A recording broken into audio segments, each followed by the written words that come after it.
हवन हो रहा था, स्वाहाकार हो रहा था। उस समय उर्वशी जो इंद्र को परम प्रिय है, उसके रूप पर विश्वरूप आसक्त हो गए और उर्वशी के स्वरूप को देखकर मुस्कुराने लगे।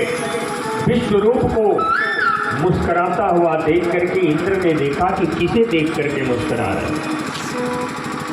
देखे तो उधर सामने उर्वशी, और उर्वशी है क्या? वो तो अप्सरा है, उसका तो काम ही है जो मुस्कुराए उसके साथ मुस्कुरा दो। और उर्वशी इंद्र को परम प्रिय थी, इसलिए इंद्र ने उर्वशी को तो कोई दंड नहीं दिया, और उसका वह स्वभावतः कर्म है, इसलिए कर्म करने वाले को कर्म करने पर पुरस्कार दिया जाता है, दंड नहीं दिया जाता। सारा क्रोध इंद्र का विश्वरूप पर आया और इन्होंने विश्वरूप का वध कर दिया। विश्वरूप का वध होते ही ब्रह्म हत्या लगी इंद्र को। इंद्र ने अपने उस ब्रह्म हत्या का 4 विभाग कर दिया। एक भाग स्त्रियों को, एक भाग वृक्षों को, एक भाग जल को और एक भाग पृथ्वी को दे दिया। इस तरह से वह ब्रह्म हत्या के पाप से स्वतः तो ऋण हो गया, लेकिन अपना वह ऋण 4 भागों में बांटकर स्त्रियों में, वृक्षों में, जल में, पृथ्वी में प्रदान कर दिया।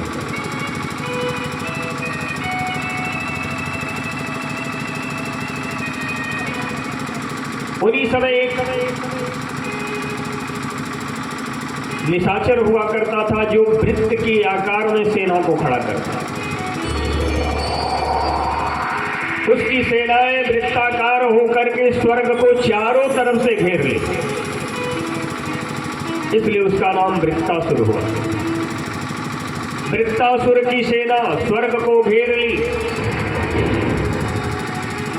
इंद्र अपनी सुरक्षा के लिए भागे भागे,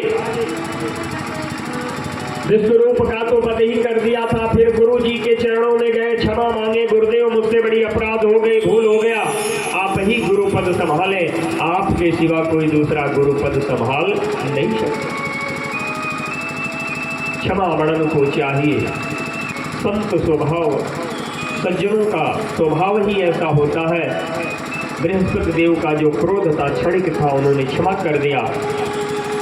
पुनः वे देवगुरु की उपाधि लिए